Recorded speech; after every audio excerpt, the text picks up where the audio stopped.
Hello everyone, welcome back to math इजीफाइड।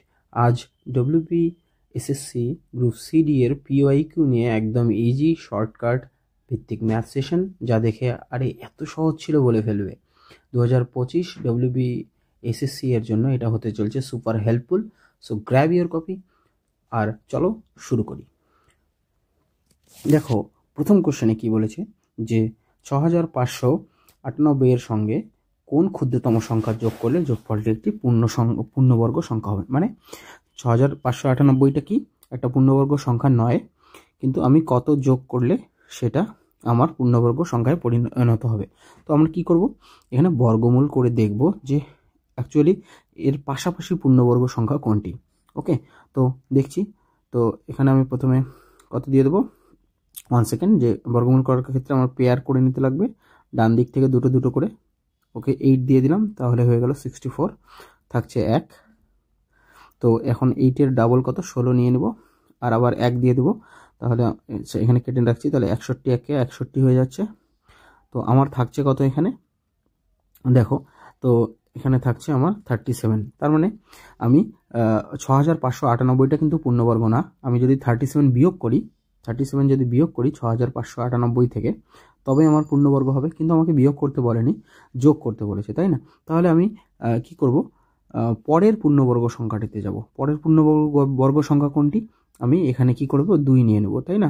তো 2 নিলে এখানে 2 হবে, আর আমার এখানে কত চলে আসবে দেখো, এখানে চলে আসবে। আমি একটু সাইডে লিখছি, দেখো এই জিনিসটাকেই, 198 তো ছিলই। এবার 2 নিলে 81-র পরিবর্তে যদি আমি 82 নেই, তাহলে 82-এর স্কোয়ার কত হচ্ছে, 82-এর স্কোয়ার না, এখানে আমার কত আসছে দেখো, 2 দুগুণে 4 আর 16 দুগুণে 32। আচ্ছা, তার মানে আমার 324 এখানে হচ্ছে। তো এক্সেস কত নিতে হবে, মানে আমাকে যোগ করতে লাগবে। আমি 324 থেকে 198 বিয়োগ করে দেবো, তাই না? তো আমার কত হয়ে যাবে, 110, 814, 1 হচ্ছে 10, 12, হ্যাঁ ঠিক আছে। তো 126 আমাকে যোগ করতে লাগবে।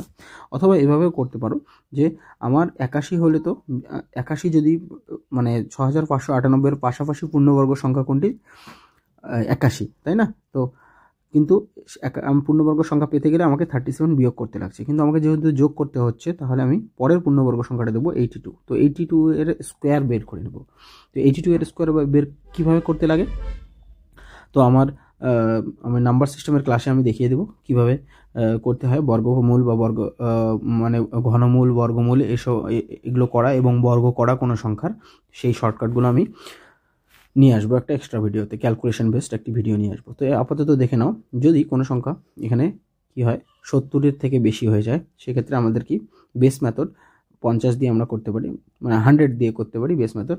তো কী করবে, 82 লিখবে, আর 82 100 থেকে কত ছোট, 18 ছোট, আর এদিকে 18 স্কোয়ার করে দেবে। তো বিয়োগ করলে কত হচ্ছে, 4 আর 64 হয়ে যাচ্ছে, আর এদিকে কত, 324, ঠিক আছে? তো 6724 হচ্ছে আমাদের ব্রাশিয়ার স্কোয়ার। ওকে, তার মানে আমার 6724 6598 এর থেকে কত বড়, 126 বড়, তাই না? তার মানে 6598-এর সঙ্গে আমাকে কত যোগ করতে হচ্ছে, 126, তবেই আমি পরবর্তী পূর্ণবর্গ সংখ্যাটা পেয়ে যাব, ঠিক আছে? আর যদি বিয়োগ করতে বলতো, তাহলে আমি কত বিয়োগ করতাম, 37।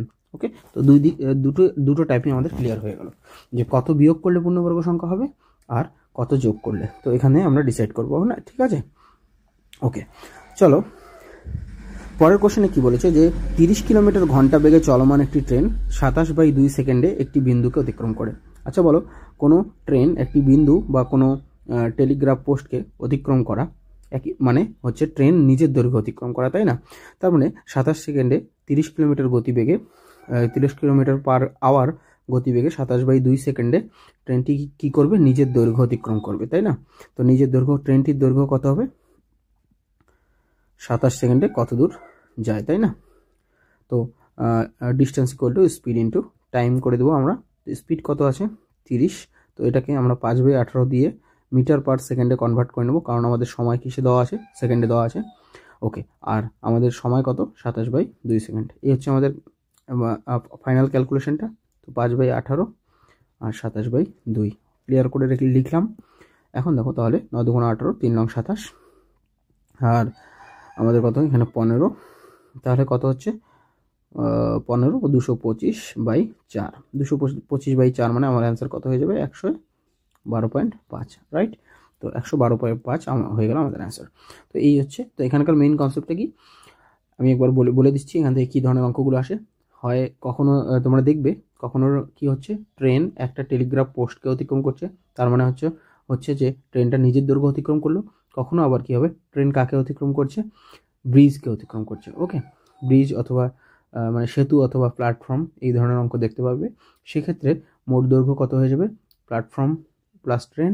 আর শুধু যখন টেলিগ্রাফ পোস্ট অথবা কোনো ব্যক্তি বা কোনো বিন্দুকে অতিক্রম করবে সেক্ষেত্রে কত হয়ে যাবে, দূরত্বটা শুধু ট্রেনের নিজের দৈর্ঘ্যই অতিক্রম করা হবে।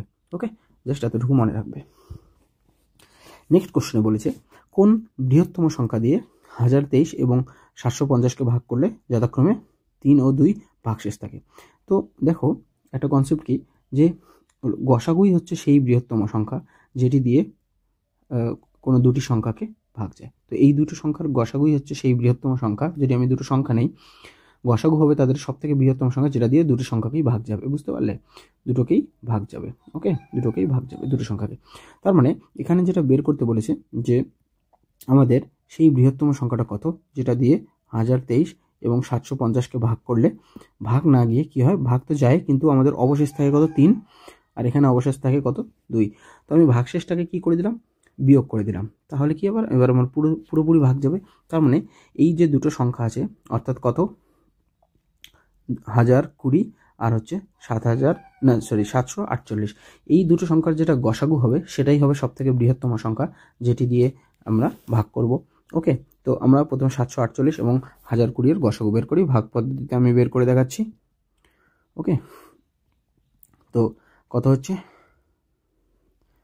আচ্ছা বিয়োগ করলে 2, এখানে আসলো 5, 7 আবার 8 মানে হচ্ছে 2। আচ্ছা, তো 7 8 4 4 8, তো 3 দিয়ে যাবে আমাদের। ওকে, তো 3 দিয়ে করলে কত, 3 দুগুণে 6, 3 দিয়ে বেশি হয়ে যাবে, 3 দিয়ে বেশি হয়ে যাবে, 2 দিয়ে দেবো, তাই না। তো 4 আর 54 হয়ে গেল। বিয়োগ করলে 4 হচ্ছে, 0 হচ্ছে, 2 হচ্ছে, আবার 272, 1 দিয়ে দাও, 204। এবার কত থাকছে, 68, 204, আবার 3 দিচ্ছি, তাহলে কত হয়ে গেল, 204। তাহলে আমরা ভাগ পদ্ধতিতে আমরা যে গসাগুটা বের করলাম তার ভ্যালু কত হয়ে গেল, 68। তাহলে বৃহত্তম সংখ্যাটি কোনটি, 68, যেটি দিয়ে 1023 এবং 750কে ভাগ করলে যথাক্রমে 3 এবং 2 ভাগশেষ থাকবে। অথবা আমরা এইভাবেও বলতে পারি যে 1020 এবং 748-এর গসাগু কত, 68, তাই না। ওকে, তো ক্লিয়ার। ওকে, এবার বলেছে 2 থেকে 12 এর মধ্যে মৌলিক সংখ্যাগুলো কত। তো খুবই ইজি কোশ্চেন। দেখো আমি গ্রুপ সি মানে WBSSC গ্রুপ সি এর previous year question already upload করে দিয়েছি। যারা দেখোনি এখনও দেখে নিও, সেখানেও 15টি কোশ্চেন আলোচনা করা হয়েছে এবং বেশ গুরুত্বপূর্ণ কিছু কোশ্চেন সেখানে ছিল, তোমরা অবশ্যই দেখে নিও সেটা। চলো দেখো এটাতে কি বলেছে, 2 থেকে 12 অবধি মৌলিক সংখ্যাগুলোর যোগফল। মৌলিক সংখ্যা কোনগুলো দেখো, 2 থেকে 12, প্রথম মৌলিক সংখ্যা 3 আছে, তারপরে 5, তারপরে 7, তারপরে 11। ওকে, তো মৌলিক সংখ্যা কাকে বলে, যে সংখ্যার মানে 1 এবং সেই সংখ্যাটা ছাড়া আর কোনো উৎপাদক নেই, মানে আর কোনো সংখ্যা দিয়ে ভাগ যায় না, তাই তো। তো আমরা পেয়ে গেলাম 2 থেকে 12-এর মধ্যে যে সমস্ত মৌলিক সংখ্যা সেগুলো পেয়ে গেলাম। তাহলে যোগ করে দিই, যোগ করলে কত হচ্ছে, এখানে 26 হয়ে যাচ্ছে, তাই না। তো আমাদের অ্যান্সার কোনটি হয়ে গেল, 26, অপশন এ। Next question. আচ্ছা, সরল সুদ। সরল সুদের একটা অঙ্ক দিয়েছে যে সুদের হার প্রথমে কত ছিল, 5% ছিল, তারপরে কমে গেল কত পার্সেন্ট, কমে গিয়ে 4% হয়ে গেল, মানে 1% কমে গেল সুদের হার। আর এক ব্যক্তির প্রাপ্ত বার্ষিক সুদ 250 টাকা কমে গেল। আচ্ছা, সুদ যেটা পেত সে 1% সুদ কমার কারণে এখন বাৎসরিক সে ক টাকা কম পেতে লাগলো, 250 টাকা কম পেতে লাগলো, তাই না। তার মানে এই 250 টাকা কেন কম পাচ্ছে বলো তো, কারণ হচ্ছে 1% সুদের হার ডিক্রিজ করে গেছে। তার মানে এই 1% মানে 250 টাকা সুদ কমার কারণই হচ্ছে এই 1% ডিক্রিজ ইন দ্য রেট। আচ্ছা, তাহলে 1%-এর ভ্যালুই হচ্ছে 250 টাকা। তাহলে 100% যেটা কিনা আমাদের আসল হয়ে যাবে, সেই 100%-এর ভ্যালু কত হয়ে যাবে, 25,000 টাকা। বুঝতে পারলে? তো খুবই ইজি অঙ্ক ছিল। তো মূলধন আমাদের চেয়েছে। ওকে, তো আমাদের এটাই হয়ে যাবে মূলধন। ঠিক আছে, তো অপশন বি। ওকে, নেক্সট কোশ্চেন। আচ্ছা, এই কোশ্চেনে কি বলেছে যে দেখো কিছু ভগ্নাংশ দিয়েছে, দশমিক ভগ্নাংশ, এগুলো যোগ বিয়োগ করে আমাদেরকে অ্যান্সার বের করতে লাগবে। আচ্ছা, তো এটা তোমরা সাধারণ যোগ বিয়োগ করেও করতে পারো, কিন্তু আমি তোমাদেরকে একটা স্মার্ট অ্যাপ্রোচ দিচ্ছি যেটা দিয়ে তোমরা সহজেই করতে পারবে। ওকে, দেখো আমার এটার সামনে প্লাস আছে, প্লাস আছে, প্লাস আছে, তো পুরোটাই যোগ আসবে। তো তোমরা কিচ্ছু করবে না, দেখো শুধু দশমিকটা দেখবে। প্রথম সংখ্যার পরে দশমিকের 63 আছে, তারপরে কত আছে 80, তারপরে কত আছে 953। তোমরা শুধু এটুকু যোগ করো, 814, এখানে 8 হয়ে গেছে, তো 814 আর 9 23, আর দশমিক এর সামনে আমার যেটা আছে সেটা নিয়ে আমরা মাথা ঘামাবো না, শুধু দশমিকের পরেরটা নিয়ে মাথা ঘামাবো। ওকে, তো এবার মাইনাস এক্স আছে, তার মানে আমি এখানে যেটা পেয়ে গেলাম, বাদিকে কি পেলাম, মানে একটা কিছু পেয়ে একটা দশমিক যোগ করার পরে একটা দশমিক সংখ্যা পাবো, যার শেষে কি থাকবে 383, আর সঙ্গে মাইনাস এক্স, আর এদিকে কত থাকছে 18.732, রাইট। আর অবশ্যই দেখো এই বাদিকে যে যোগফলটা হবে এই তিনটা যোগ করে, সেটা অবশ্যই বড় হবে, এইখানে 18 থেকে বড় হবে, সেটা বুঝতেই পারছো। তাহলে আমার এক্স এর ভ্যালু কত হবে, তো আমি এক্সকে এদিকে নিয়ে যাব আর এই 18কে এদিকে নিয়ে আসবো। তো আলটিমেট বিয়োগ করার সময় কি আসবে দেখো 0.732 আমরা বিয়োগ করব, তাই না? কারণ বাদিকে আসার পরে তো বিয়োগই হবে, ঠিক আছে, বুঝতে পারছো তো, বাদিকে আসার পরে বিয়োগই হবে। আর আমার এই তিনটে সংখ্যার যোগফল কোনটা ছিল, এটাই ছিল। ওকে, আর বিয়োগ হবে কোনটা 18.732। তো আমি এখানে বিয়োগ করছি, শুধু দশমিকটা নিয়ে ভাবছি, তাহলে 1 আর এখানে 5 আর 7 থেকে 13 যেতে এখানে 6, তার মানে আমার যেটা অ্যান্সার হবে তার শেষে কত থাকবে 0.651। দেখো আমাদের অপশন সি এই শুধুমাত্র 0.651 আছে, পুরোটা আমার যোগ করার দরকার নেই। তো এটা ছিল তোমাদের জন্য একটা দারুণ স্মার্ট অ্যাপ্রোচ এই অঙ্কটির জন্য। ওকে, তো দেখো পরীক্ষায় তোমাদের ম্যাথ তুমি কত সহজে বের করে নিয়ে আসতে পারবে সেটা তোমাদের অ্যাপ্রোচের উপর ডিপেন্ড করে। তুমি যদি ভিন্ন বা ডিফারেন্ট অ্যাপ্রোচ যদি তুমি ইউজ করো, যেগুলো কস্ট এফেক্টিভ না, অর্থাৎ সময় বাঁচোয়া না, তাহলে কিন্তু তোমাদের একটু পরীক্ষায় পুরো পেপার সলভ করতে কিন্তু সময় বেশি লেগে যেতে পারে। ওকে, চলো নেক্সট অঙ্ক। এই অঙ্কে কি বলেছে, তো এটা সিম্পল, রুট করতে বলেছে। রুট করার সময় কি বলেছে 90 ভাগ 0.09 × 10। তো আমরা বডমাস ফলো করব প্রথমে, কেমন করে, যে 90-এর সঙ্গে প্রথমে ভাগের কাজটা করব, তারপরে আমরা গুণ করব, তাই না? তো আমরা দশমিক যখন তুলে দেবো, খুব সাধারণভাবে করছি, তাহলে 2 ঘর পরে উপরে 100 পেয়ে গেলাম। তোমরা এবার আমি একদম ক্লিয়ার করে দেখছি আমার কত হয়ে গেল, উপরে 9000, নিচে থাকছে 9 আর এখানে থাকছে 10, রাইট। তো আমার এখানে কাটলে কত হয়ে যাচ্ছে 1000, তার মানে আলটিমেট আমার ভিতরে রুটের ভিতরে কত থাকছে 10,000, দ্যাট ইজ রুট করলে কত হবে 100। ওকে, তো আমাদের অ্যান্সার কোনটি হয়ে যাবে, অপশন বি। খুবই ইজি কোশ্চেন ছিল। ওকে, শুধু এখানে রুটের ব্যাপারে আমি একটা বলবো, যদি কোনো সংখ্যার মানে রুট দেখো, তো আমি সেটাকে ঘাতের আকারে বা পাওয়ারের কনভার্ট করি, তো পাওয়ার কত থাকবে হাফ। ওকে, তো রুট কথার অর্থ কোনো সংখ্যা যদি রুট থাকে তার মানে আমি তার পাওয়ারকে হাফ করছি। ওকে, জাস্ট এতটুকু মনে রাখবে। ওকে, নেক্সট বলছে একটি বর্গক্ষেত্রের প্রতিটি বাহু 10% বৃদ্ধি করলে ক্ষেত্রফলের শতকরা কত বৃদ্ধি হবে। এই অঙ্কটির উপর আমার WB SSC গ্রুপ CD এর যে সিরিজ আছে, আমার চ্যানেলে প্লে লিস্টে দেখে নেবে, সেখানে ক্লাস 3 যেটা আছে পার্সেন্টেজ অধ্যায়ের যে ক্লাস 3টা আছে, সেই ক্লাস 3 দেখে নেবে, আমি একদম ডিটেলস আলোচনা করে দিয়েছি এই টাইপটাকে। তো সেখানে আর কোনো ডাউট থাকবে না তোমাদের এই কনসেপ্ট, মানে কিভাবে আমরা এই ধরনের অঙ্কগুলো করতে পারবো, ভেরিয়াস টাইপে আমি করিয়েছি। ওকে, তো এখানে দেখো একটি বর্গক্ষেত্রের প্রতিটি বাহু, মানে বাহু কত a, আর তাহলে ক্ষেত্রফল কত হয় বর্গক্ষেত্রের ক্ষেত্রফল মানে এরিয়া হচ্ছে বাহুর স্কোয়ার, মানে সোজা কথায় লিখলে a গুণন a, তাই না? তো যদি শুধুমাত্র বাহুর ইনক্রিজ আমি কত পার্সেন্ট করি, বাহুর পরিবর্তন যদি আমি করি 10%, তো এখানে 10% আর এখানেও 10% আমি বৃদ্ধি করছি, তাই না? তো এইভাবে এটাকেই বলে সাকসেসিভের কনসেপ্ট, মানে পরপর দুবার 10% বৃদ্ধির কনসেপ্ট। পরপর দুবার 10% কীভাবে বৃদ্ধি করে, আমরা দুটো মেথড বা তিনটা মেথড দিয়ে করতে পারি। কেমন করে, আমি তিনটা মেথড দিয়ে করে দেখাচ্ছি। প্রথম বেসিক দিয়ে দেখো, যে 10% আমার যদি 100 হয়, 10% প্রথমে বাড়ালে কত হবে 110, তারপরে 10% বাড়ালে কত হবে 121, তাই না? তো আলটিমেট বাড়বে কত পার্সেন্ট? 21% বাড়বে, ঠিক আছে। আর যদি আমি আরেকটা মেথড দিয়ে করি, যে 10% মানে কত, 10-এ 1 বাড়বে মানে 11 হবে, আবার 10-এ 1 বাড়বে 11 হবে। তো এইভাবে কবার বাড়াবো? 2বার বাড়াবো, তার মানে আমার কত হয়ে গেল 100-তে 121, তার মানে 21%। অথবা আমরা এইভাবে করতে পারি x plus y plus x into y by 100, মানে হচ্ছে 10 plus 10 plus 10 into 10 by 100, that is equal to 21%। তো যেটা তোমাদের ভালো লাগে সেটা দিয়েই করতে পারবে। তো যদি বর্গক্ষেত্রের বাহুর 10% পরিবর্তন করা হয় তাহলে ক্ষেত্রফলে শতকরা বৃদ্ধি হবে 21%। ওকে, নেক্সট বলছে এক ব্যক্তি এবং তার যমজ 2 ছেলে, মানে তাদের গড় বয়স কত হলো 30। তার মানে ওরা 3 জন আছে, 3 জনের গড় বয়স এভারেজ কত?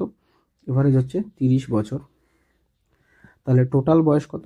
টোটাল এজ হচ্ছে বা সাম অফ এজ, সাম মানে যোগফল কত? 90 বছর হয়ে যাবে, 90 ইয়ার্স। ওকে, এবার ওই ব্যক্তি ও এক ছেলের বয়সের অনুপাত হচ্ছে 5:2। তাহলে ব্যক্তিটির বয়স কত? ব্যক্তিটির বয়স 5 ইউনিট, একজন ছেলের বলেছে 2, তাহলে একজন ছেলের হচ্ছে 2। যেহেতু ওখানে আমাদের 3 জনের মধ্যে কজন ছেলে ছিল? 2 জন ছেলে ছিল, এবং দুজনই যেহেতু যমজ ছিল, তাহলে আমি বলতে পারি ব্যক্তিটির বয়স যদি 5 ইউনিট হয়, আর ওনার একজন সন্তানের বয়স যদি 2 হয়, যেহেতু যমজ, তো পরের সন্তানটির বয়স কত হবে? মানে দ্বিতীয় সন্তানটির বয়স কত হবে? 2ই হবে, তাই না? যেহেতু ওরা যমজ, তার মানে তাদের টোটাল বয়সের সমষ্টি যদি আমি এককে করি তাহলে এখানে কত হচ্ছে? 9 ইউনিট হয়ে যাচ্ছে, 9 ইউনিট। আর আমার অঙ্ক অনুসারে তাদের বয়সের সমষ্টি কত হচ্ছে? 90 বছর। তো 9 ইউনিট মানেই হচ্ছে 90 বছর। আর 1 ইউনিট মানে কত? 1 ইউনিট মানে 10 বছর। এবার যে ব্যক্তিটি ছিল, অর্থাৎ তাদের যে বাবা ছিল, ফাদার, তো ফাদারের বয়স কত ইউনিট? ফাদারের বয়স হচ্ছে 5 ইউনিট, তার মানে হচ্ছে 50 বছর। ওকে, তো এই ছিল অঙ্ক। তো অপশন ডি হয়ে গেল। ক্লিয়ার? ওকে, নেক্সট কোশ্চেন। আচ্ছা, বলছে একটি সংখ্যার 25% ওই সংখ্যার 30% থেকে 15 কম। ওকে, তো আমি পার্সেন্টেজের চ্যাপ্টারে এটা আলোচনা করেছি, এই ক্লাস 3তেই আলোচনা করা আছে মূলত, হয়তো বা ক্লাস 2তে না হয় ক্লাস 3তে পার্সেন্টেজের যে ক্লাসটা আছে আমার WBSSC গ্রুপ সিডির জন্য, সেখান থেকে দেখে নিতে পারো। এই কনসেপ্টের আমি ডিটেলস আলোচনা করেছি। তো আমাকে কি দেওয়া আছে? 25%। তো 25% কথার অর্থ কি? 1/4। আর কি দেওয়া আছে? 30%। 30% কথার অর্থ কি? 30% কথার হচ্ছে 3/10। আর আমার আলটিমেট কি দেওয়া আছে? শেষে দেওয়া আছে 20%। 20% কথার অর্থ 1/5। তো দেখো তোমরা কি করবে? হরটাকে অবজার্ভ করবে। 4, 10, 5। 4, 10, 5 মানে কত? আমি 200 নিয়ে নেব, অথবা মানে 200 নিয়ে নেব। 4, 10, 5-এর আমি লসাগু বা 4, 10, 5 দিয়ে ভাগ যায় এমন একটি সংখ্যা নিয়ে নেব। আমি যেমন ধরে নিচ্ছি 200। ওকে, 200 ধরে নিচ্ছি। তো আমি সংখ্যাটাকে কত ধরে নেব? 200x ধরে নিলাম। কেন? তোমরা চাইলে 100 ধরতে পারো, কোনো ব্যাপার না। আচ্ছা, তো আমি নাম্বারটিকে ধরলাম 200x। ওকে, তো প্রথমে কি বলছে? একটি সংখ্যার 25%। 25% যদি আমি নেই, 25% যদি নেই, তাহলে কি হচ্ছে? 4 ভাগের 1 ভাগ, মানে হচ্ছে 50x হলো। আচ্ছা, ওই সংখ্যার 30% থেকে 15 কম। আচ্ছা, ওই সংখ্যার যদি 30% করি, 30% 200x এর 30% কত? 30% হচ্ছে 30% হচ্ছে, কাটো, তাহলে কত হচ্ছে? 60x। তাহলে বলছে ওই সংখ্যার 30% থেকে কত কম? 25% কত কম? বলছে যে সংখ্যাটির 25%, এই যে 25%, 30%-এর থেকে কত কম? বলেছে 15 কম। কিন্তু আমরা দেখছি আমাদের কত কম? 10x কম, আর ওদের হিসেবে 15 কম। তার মানে 10x মানে হচ্ছে 15, আর x মানে হচ্ছে 1.5। ওকে, তাহলে সংখ্যাটি কত? আর তাহলে আমার সংখ্যাটির 20% কত? আচ্ছা, সংখ্যাটির 20% মানে আমার সংখ্যাটি ছিল 200। হ্যাঁ, তো এক্স এর ভ্যালু আমরা পেয়ে গেছি, পরে পুট করছি। আমাদের ফাইনাল অ্যান্সার চেয়েছে যে সংখ্যাটির 20, এটা হচ্ছে অ্যান্সার। আমি অ্যান্সার বের করছি। ওকে, দেখো, তো যে সংখ্যাটি আছে সেই সংখ্যাটির 20% চেয়েছে। 20% মানে 5 ভাগের 1 ভাগ চেয়েছে। ওকে, তার মানে কত হচ্ছে? 40x, that is equal two কত হচ্ছে? আমার এক্স এর ভ্যালু হচ্ছে 1.5। তার মানে 4, 15, 60, একটা শূন্য বসিয়ে দাও, আর এখানে 0.1 ঘর পড়ে। তার মানে আমাদের অ্যান্সার কত হয়ে যাচ্ছে? 60। তো একদম ক্লিয়ার। ওকে, নেক্সট কোশ্চেন। নেক্সট কোশ্চেনে কি বলেছে 564823 সংখ্যাটিতে 4 এর স্থানীয় মান ও অভিহিত মানের গুণফল কত। স্থানীয় মান মানে তোমরা যে একক দশক শতক সহস্র করে এভাবে বের করতে না ক্লাস ছোট ক্লাসে, তো সেক্ষেত্রে সেভাবেই যদি আমি করি তাহলে একক দশক শতক এবং সহস্রের ঘরে কি আছে 4, তার মানে 4-এর যে স্থানীয় মান আছে সেটা হচ্ছে 4000। আর অভিহিত মান মানে হচ্ছে ফেস ভ্যালু, মানে 4-এর অভিহিত মান 4ই হবে। মানে আমি যদি বলি 12, তো 12-র ক্ষেত্রে একের অভিহিত মান বা ফেস ভ্যালু হচ্ছে 1, আর একের স্থানীয় মান বা প্লেস ভ্যালু হচ্ছে 10। ওকে, তো গুণ করলে কত হচ্ছে 10। তো অনুরূপভাবে এখানে 4-এর স্থানীয় মান 4000 আর অভিহিত মান 4, তো গুণ করলে কত হচ্ছে 16000। ওকে, তো আমাদের অ্যান্সার কোনটি হয়ে গেল? Option A. Next question. তো এখানে বলছে একটি খুঁটির এত অংশ সাদা, নীল অংশ কালো, বেগুনি, হলুদ এবং বাকি অংশ সবুজ রং করা হয়েছে। তার মানে পুরো এইভাবে রং করার পরে আমার যে লাস্ট অংশটা সেটা সবুজ রং করেছি, আর সেই সবুজ রঙের দৈর্ঘ্য কত বলেছে আমাকে 12.08 মিটার। তো চলো আগে দেখি যে বিভিন্ন রং কত অংশ করা হয়েছে। আচ্ছা, দেখলাম পুরো জিনিসটা কত অংশ, 1 অংশ, তাই না? তো আমি আগে দেখি যে বিভিন্ন কালারের রঙগুলো কি কালারের করা হয়েছে, তাই না? আচ্ছা,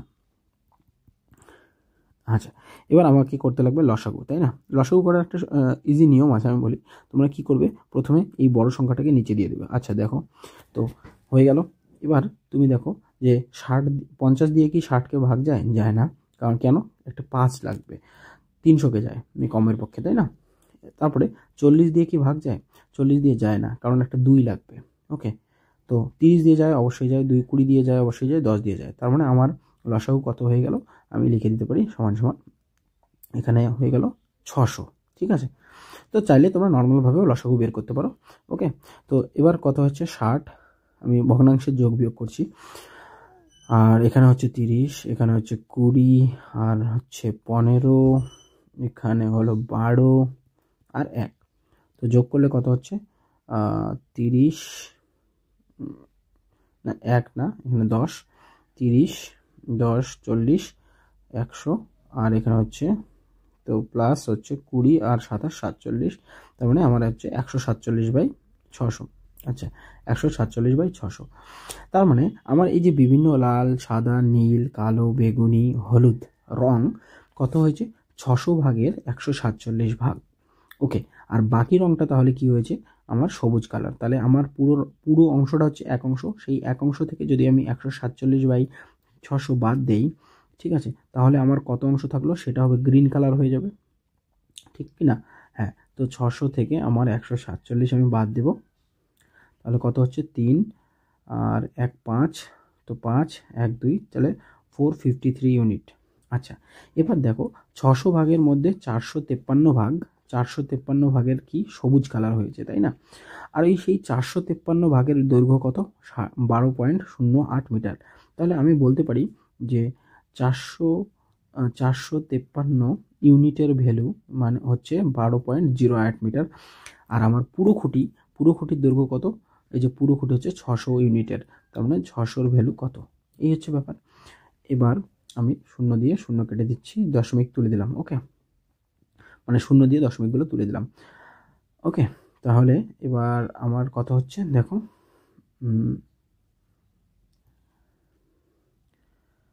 তো ঠিক আছে, তাহলে আমার অ্যান্সার কত হচ্ছে দেখো, আমরা ছোট করে নেব। ওকে, কত দিয়ে কাটা যাচ্ছে? 3 দিয়ে আমরা প্রথমে কেটে দিই। 3 দুগুণে 6, 3 15 45, 3 একে 3।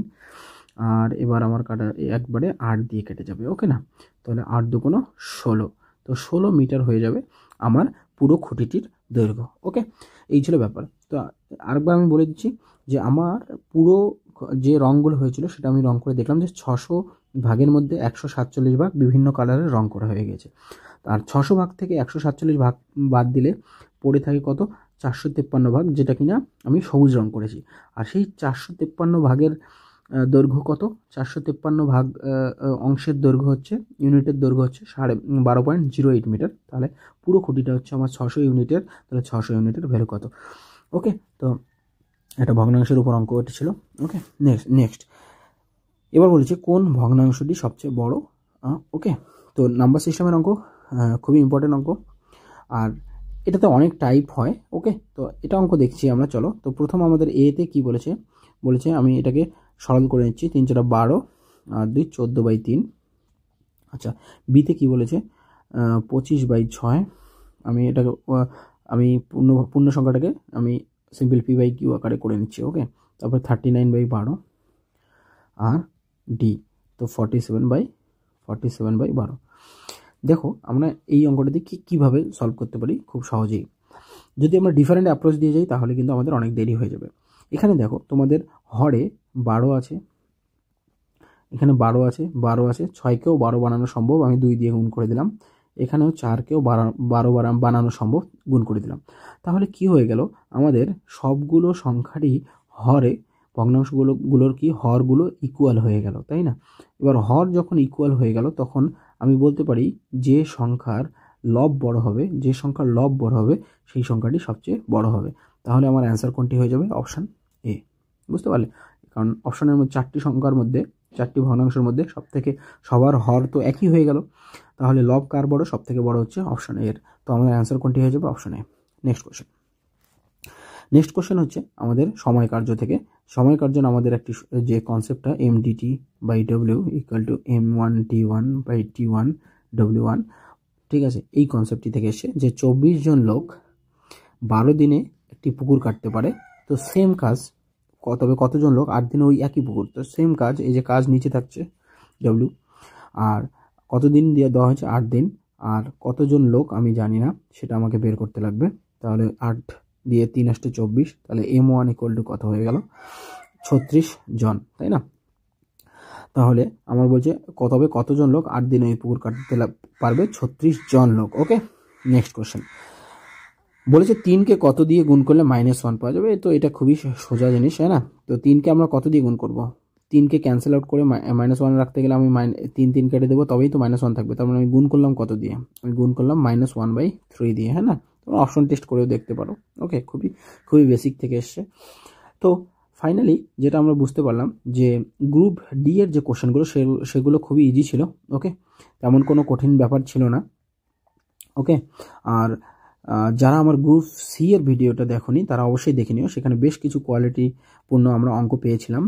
তো ভিডিওটা তোমাদের খুবই হেল্প করবে। তো এই ধরনের আরও ভিডিও পেতে আমাদের চ্যানেলের সঙ্গে জুড়ে থেকো। থ্যাঙ্কস ফর ওয়াচিং, অ্যান্ড অবশ্যই তোমরা চ্যানেলকে সাবস্ক্রাইব করে দিও, and don't forget to like, share and comment as well. আর এই ক্লাসের যে সলভ পিডিএফটি সেটা পেতে আমাদের টেলিগ্রাম গ্রুপে জয়েন করো, ডেসক্রিপশন বক্সে টেলিগ্রাম গ্রুপের লিঙ্ক দেওয়া আছে। Thanks for watching, bye bye.